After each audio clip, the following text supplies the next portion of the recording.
And here we have it, guys, welcoming you all with the brand new 2022 model Mercedes-Benz EQE, guys. As we have launched the EQS a few months ago, today I will be presenting you the EQE, and in today's video I will be concentrating on what makes this so different to the EQS by showing you the entire exterior, doing a full walk around, afterwards jumping inside for an interior view, and afterwards finishing it all off with a resume. So let me talk about this car here in specific. Here we have the brand new Mercedes-Benz EQE 350 edition 1, as you can see, with a nice and beautiful looking AMG line. We have the Alpine gray exterior paint, which is specific for the edition 1, and a lot of features I need to show you. This car here is 90 millimeters shorter in the wheelbase compared to the EQS. The battery itself is also a bit smaller. We have a range above 700 for the EQS. For the EQE, we reach about WLTP plus 600, but we'll be concentrating on all of this soon in my future videos where we will be maybe driving it. But yeah, let's just get right into it and start with a walk around, starting with the front of the new EQE. Guys, look at this. There are a few similarities which we've already seen on the EQS, but what makes this so different? Let's just focus on the headlights, guys, because you can instantly spot that we have this digital light option here with the LED line and a single torch here. You can see that? All the people, including me, I expected a LED line here, an LED bar, and 2 LED torches. With the EQS, we have 3. I expected 2 for the EQE, but we have a single one, so it's kind of weird. Continuing here, we have the black panel front. I mean, it's not a grille, it's just a full black panel with the nice Mercedes star patterns. I love the way this looks. We have the 3D Mercedes-Benz star emblem here. Also on the hood, as always, guys. Looking and concentrating on the front bumper, guys, I need to say that this looks so much more sportier than what we have already seen with the EQS, for example. You can see that. The AMG line styling gives this a very cool looking touch, especially with the exterior paint, which comes very close to the uni gray, classic gray, which we have with the CLS. All in all, this car is also comparable to the CLS model. You can also see that by the trunk, which I will be focusing later on. So now let's talk about the side. As I mentioned, the EQE is 90 millimeters shorter than the EQS, but still you have a lot of space in the back seats, which I will be also demonstrating you later on. So let's focus on the wheels. Here we have the very nice looking AMG line option, 21 inches, multi-spoke, full black finish, which I love. They look super nice on this car. We have no night package, full chrome finish here, very decent looking spec. I love the exterior paint on this. I've never seen it before. It's also a new color coming with the edition 1 of the EQE. As we know, seamless door handles, as usual, also illuminated. We have the comfort doors for the EQE as well, but only for the 2 front doors. With the EQS, we even have them in the rear doors as well, guys. Let's just continue here. Nice looking wheels. I love the way these look. And now it's time to talk about the rear, guys. Look at this. So let's focus on the rear, guys. And you might think, hey, this looks exactly like an EQS, but no, let me show you the differences. First of all, focusing on the tail lights, you can instantly spot the 3D helix design, which we already have with the EQS.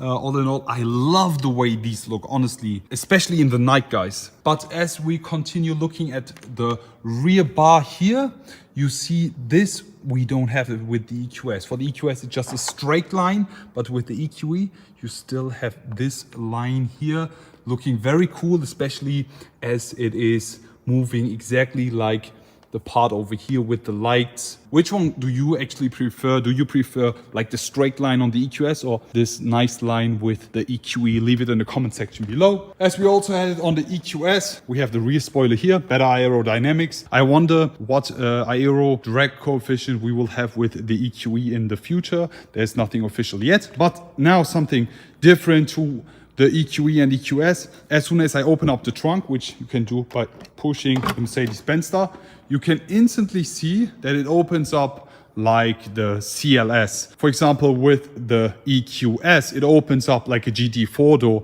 as the entire back is moving up here, like a casual normal Mercedes-Benz or normal car. All in all, you can also close the trunk again. Super soft and easy. The rear diffuser, full finished in black here, looks exactly the same as with the EQS. I mean, there's no difference at all. But yeah, we also have a brake light on top over here, which we don't have with the EQS. All in all, guys, how do you like the exterior of the brand new Mercedes-Benz EQE? What do you prefer, EQE or EQS? Leave it all in the comment section below. But now it's time to step inside for an interior view. But before we do that, I have the keys here of the brand new EQE. And as you can instantly spot, with the EQS key, you had all these parts here, the plastic parts finished in gloss piano. Unlocking the car, as you see, the door handles instantly popping out, illuminated. So let's open up the door here. Normally you have the comfort doors here, but the function is set off as we have a demo car here. And here we have it, guys, the brand new EQE interior. Wow, look at this. Now it's time to focus on the interior, but before we step inside, as usual, we have the door panels here, the blue leather finish, bright beige stitching. Then we have here on the bottom again, the Neva gray leather, which looks super, super nice. We have the edition 1 entrance board, edition 1 floor mats. So let's just jump inside and start talking about this interior. As we have the comfort doors with the EQE as well, it's an option. We have it on this car. As soon as I would press the brake like this, normally the doors would close automatically. But as I mentioned, is a demo car.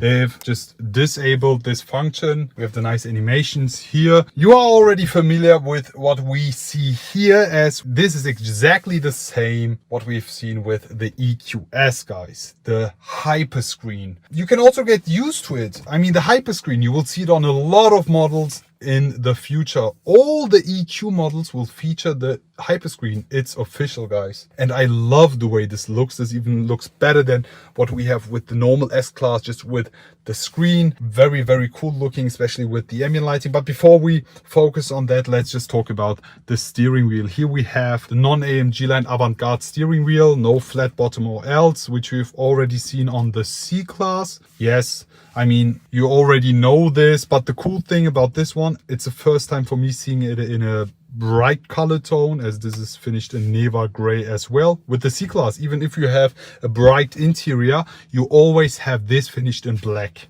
This definitely looks very cool. Yet again, airbag cover finished in plastic. I don't get it. I mean, there's no plastic part in the interior, and Mercedes does it every single time. Plastic on the airbag cover, but let's skip that as well. I like the look of the steering wheel. I mean, it's like very basic. Let's continue talking about the hyperscreen. We have the start stop button over here, as we also have it with the EQS. Starting up the ignition and the nice animations here, as you can see. Very beautiful.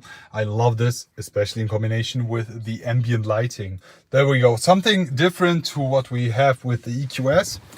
With the edition 1 of the EQE, you see that it's full finished in a wooden trim, but as soon as you have a closer look, you have these blue details as they fade away here, which I love. This honestly looks super nice. Just a side fact, guys, side note, the EQE also and the EQS are super spacious cars. I mean, you have a lot of space. You have a lot of like space compartments like this. You can put your bags and stuff inside. Also over here inside, you can place your phone right here. You have the cup holders here. And also as soon as you open this, I mean, you have a lot of space. S-Class customers might know there's no space for this in the normal S-Class. Therefore, I highly appreciate it and I love the way this looks. Also new cup holders here. You just push them and then they just move out.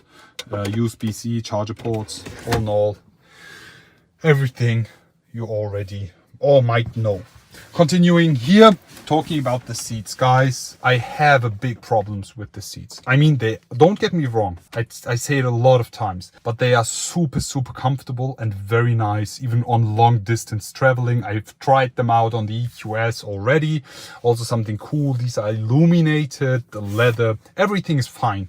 But the look, I mean, the look is not as elegant as this, you know. As soon as you look at the seats, they look like A-Class seats. Look how thin they are. Also on the back, it's like full finished in plastic. You see that? I mean, the touch and the feel of this seat is, I don't like it, honestly. You know, I'm very honest with you guys, and I already told the Mercedes people, but I don't like the feel, just the feel. I mean, when sitting inside, super comfortable, everything cool. But, you know, as I need to touch things, and as soon as I touch this, it doesn't feel like Mercedes-Benz quality. But let's just skip that. On the back, you can also see the seats full finished in Neva Grey. Nice stitching here. On the side, again, door panels, full ambient lighting here. Burmester speaker covers, a lot of space. Let's also move to the back and let me demonstrate you how much leg space and leg room you have. But don't like this. Now I have just moved the seat in a normal position. This would be exactly the same way I would drive this car in a normal driving situation. And as you can see, I'm 190 tall, guys. I have a lot of problems always sitting in the back of like C-Class or E-Classes, normal E-Classes base. Let me just close the door here. And I have to be honest, I have a lot of space. A lot of space. I don't feel comfortable right at this moment stepping on bright floor mats like this. Therefore, I'm holding myself a bit back. But as I mentioned, guys, like super spacious also in the back. You can also pop that out here, push this out, move this one out, and you have your cup holders for the back seats as well. Very cool. But yeah, all in all, that's it. So let's just move out of the EQE now and let's finish it off with a resume. So that's it basically for today's video. I hope you all enjoyed watching. Guys, tell me, how do you like the brand new Mercedes-Benz EQE? Would you go for the EQS or the EQE? I will be definitely driving this in the future soon. Hopefully, I will be sharing a lot of information, also technical insights with you soon. Therefore, leave me all your questions in the comment section below. Guys, honestly, as I look at the headlights here, as I just mentioned, I expected like 2 LED torches showing that this is the EQE. This is something that I quite don't understand, and also something, these are way too simple. I mean, you just have this line and this LED line. That's it. But as soon as you look at the taillights, look how complex these look. I mean, you have the 3D helix design on this one. Guys, I mean, you'll see these tail lights and these front lights. Yeah, maybe I need to get used to it. What do you guys think? I hope you enjoyed watching, guys. Looking forward to see you all again and wish you all